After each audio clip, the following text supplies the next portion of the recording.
የአማራ ፋኖ ብሔራዊ ኃይል በጎጃም ቀጠና የአዲስ ዓለማየሁ 7ኛ ክፍለ ጦር የአብራጅት ብርጌድ ተከታታይ 3 ቀን ውጊያ ሲያደርግና ጠላትን አይቀጡ ቅጣት ሲቀጣ ቆይቷል።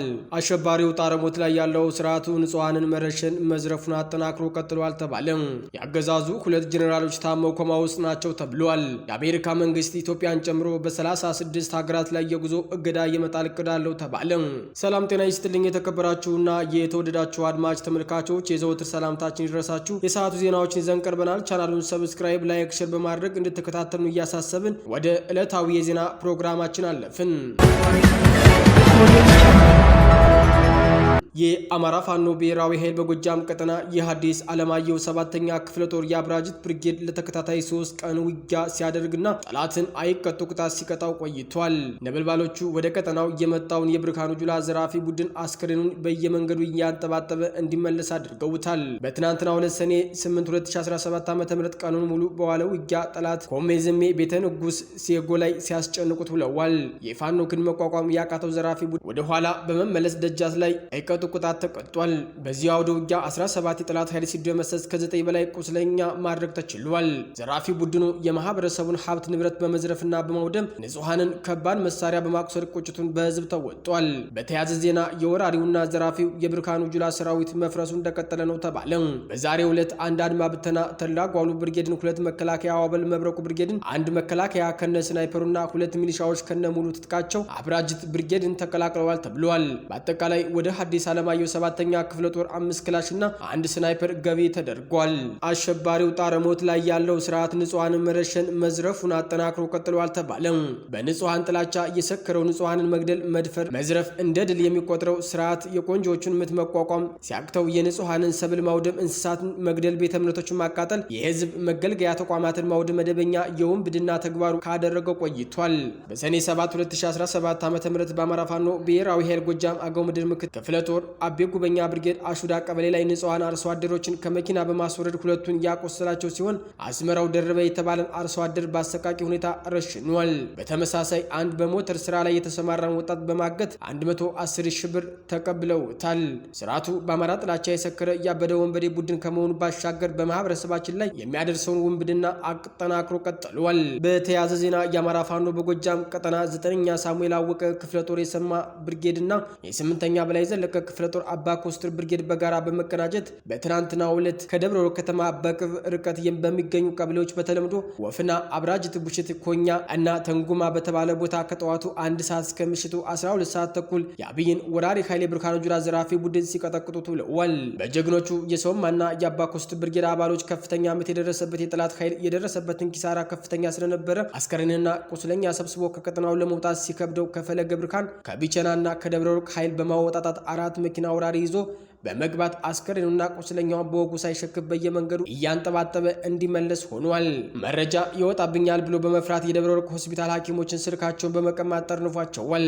የተደረገው አውደ ውጊያ በጠላት ላይ የደረሰ ሰብአዊና ቁሳዊ ኪሳራ ደኛ ወፍናት አብራጅት ቡሽት ኮኛና ተንጉማ ቀበሌዎች ላይ በተደረገው ውጊያ 1 የፌሳር ቁስለኛ ደብረ ወርቅ ሆስፒታል አስገብተዋል። ሆስፒታል ከገቡት ውስጥ 17 የጠላት ኃይል ከባድ ቁስለኛ መሆኑን ተረጋግጧል። ሁለተኛ በእነዚህ ቀበሌዎች በተደረገው ውጊያ ጠላት በ2 ፓትሮልና በአንድ አምቡላንስ አስክሬን ሲያመላልስ የዋለ ሲሆን 44 የምርኮኛው የብርሃኑ ጁላ ወራሪ እስከ ወዳኛው ተሸኝተዋል። 9 አጥባይ ልብስ የሚሊሻም ተወግዷል።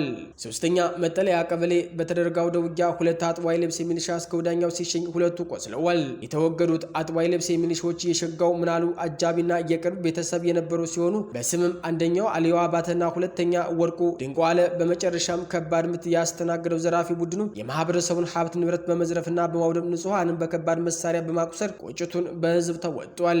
የግል ባለጦር መሳሪያዎች በተከበሩ እጩ ዶክተር ክርስቲያን ታደለ ስም ሻለቃ ማቋቋማቸውን ገለጹ።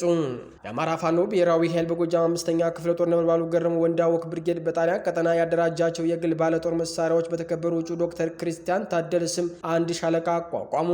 ወደ 400 የሚጠጉ አባላት የተሳተፉበት ሻለቃው ጦር አዛዥ፣ ምክትል ዘመቻ መሪ፣ ህዝብ ግንኙነት፣ ሎጂስቲክ፣ ፋይናንስና የሰው ኃይል ተዋቅሮለት ወደ ስራ ገብቷል። የነበልባሉ ገረሙ ወንዳወክ ብርጌድ ከፍተኛ አመራሮች በሻለቃ ምስረታው ተገኝተው ትግል ላይ ያተኮረ ትምህርትና ስልጠና ሰጥተዋል። በዕለቱ ከተሳታፊዎች ለተነሱ ጥያቄዎችና አስተያየቶች ወቅቱን የሚመጥን ምላሽና ማብራሪያ ተሰጥቶባቸው መግባባት ተችሏል። የአርሶ አደሩ አማራዊ አንድነትና የትግል ፍላጎት እየጨመረ ነው ያሉ ተሳታፊ ባለጦር መሳሪያዎች የጋራ ጠላታችን በጋራ ለማስወገድ ወደ ትግል ስራችን መመለስ አለብን ብለዋል። የብርጌዱ የአደረጃጀት ዘርፍ ኃላፊ ፋኖ ንጉስ አለማየሁ፣ የፖለቲካ ዘርፍ ኃላፊ ፋኖ ሱባለው ታደሰ፣ የቋሪት ጊዜያዊ አስተዳደር የህዝብ ሰላምና ደህንነት ምክትል ኃላፊ አርበኛ ሽታይ አስታጥቄ፣ የሃይማኖት አባቶች እና የሀገር ሽማግሌዎች እንዲሁም በቀጠናው የሚገኙ ባለጦር መሳሪያዎች የመድረኩ ተሳታፊዎች ነበሩ ተብሏል። የአገዛዙ ሁለት ጄኔራሎች ታመው ኮማ ውስጥ ናቸው ተባለ። ሌተናል ጄኔራል ብርሃኑ በቀለ በዳዳ የሰሜን ምዕራብ ዕዝ አዛዥና ብርጋዴር ጄኔራል ሐሸም የ501 ኮር አዛዥ በሰራዊት ክዳትና የአማራ ፋኖ በጎንደር እያደረሰ ባለው ምትና የያዙትን ቀጠና እየተረከባቸው በመምጣቱ በብስጭት ታመው ጦር ኃይሎች ግሉኮዝ ተተክሎባቸው ነው ያሉት ተብሏል። ጦሩ እየከዳ በሁሉም አቅጣጫ እየተጓዘ ነው። ብዙ ጊዜ ከየቀጠናው ሰው እያፈንና እያስገደድን ብናሰለጥንም እየከዳን ነው። ይህንን ለማስተካከል ብንለፋም ጦሩ ግን በየቀኑ እየከዳ ወደ ፋኖ እየገባ ነው ሲሉ እንደተደመጡ መረጃዎች ያሳያሉ። በዚህም የአብይ ጦር መሪዎች ጦር ኃይሎች ሆስፒታል እያቃተቱ ይገኛሉ ተብሏል። የአሜሪካው መንግስት ኢትዮጵያን ጨምሮ በ36 ሀገራት ላይ የጉዞ እገዳ የመጣል እቅድ አለው ተባለ። ዋሽንግተን ፖስት እንደዘገበው የፕሬዝዳንት ዶናልድ ትራምፕ አስተዳደር ኢትዮጵያ፣ ግብጽና ጅቡቲን ጨምሮ 36 ሀገራትን የጉዞ እገዳ ከጣለባቸው ዝርዝር ውስጥ ለማካተት አቅዷል ነው የተባለው። ከነዚህ ሀገራት ውስጥ 25ቱ የአፍሪካ ሀገራት ናቸው። ይህ እቅድ ተግባራዊ ከሆነ በአሜሪካ የጉዞ እገዳ የተጣለባቸው ሀገራት ቁጥር ወደ 48 ከፍ ይላል። አስቀድሞ ባለፈው ሰኞ ኤርትራን ጨምሮ የ12 ሀገራት ዜጎች አሜሪካ እንዳይገቡ ተከልክለዋል። ማርኮ ሩቢዮ የተፈረመው የአሜሪካ የውጭ ጉዳይ ሚኒስቴር የውስጥ ማስታወሻ እንደሚያመላክተው 36 ሀገራት የቪዛ እገዳ እንዳይጣልባቸው በአሜሪካ የውጭ ጉዳይ መስሪያ ቤት የተቀመጡ ቅድመ ሁኔታዎችን በ60 ቀናት ውስጥ ማሟላት ይጠበቅባቸዋል ተብሏል። ካላሟሉ ሙሉ ወይም ከፊል የቪዛ እገዳ ይጠበቅባቸዋል። ከኢትዮጵያ፣ ግብጽ እና ጅቡቲ በተጨማሪ ናይጄሪያ፣ ደቡብ ሱዳን፣ አንጎላ፣ ቡርኪና ፋሶ፣ ካሜሩን፣ ዲሞክራቲክ ሪፐብሊክ ኮንጎ፣ ጋና እና አይቮሪ ኮስት በእቅድ ውስጥ ከተካተቱ የአፍሪካ ሀገራት ጥቂቶቹ ናቸው። ዝርዝሩ የአረቢያን፣ የመካከለኛው ኤዥያ እና የፓሲፊክ ደሴት ሀገራትን ያካትታል ነው የተባለው። የተከበራችሁና የተወደዳችሁ የቻናላችን አድማጭ ተመልካቾች የዕለቱ መረጃዎች እስካሁኖቹ ነበሩ። በሌላ ዜና መሰናዶ እስከምንገናኝ ጤና ይስጥልኝ።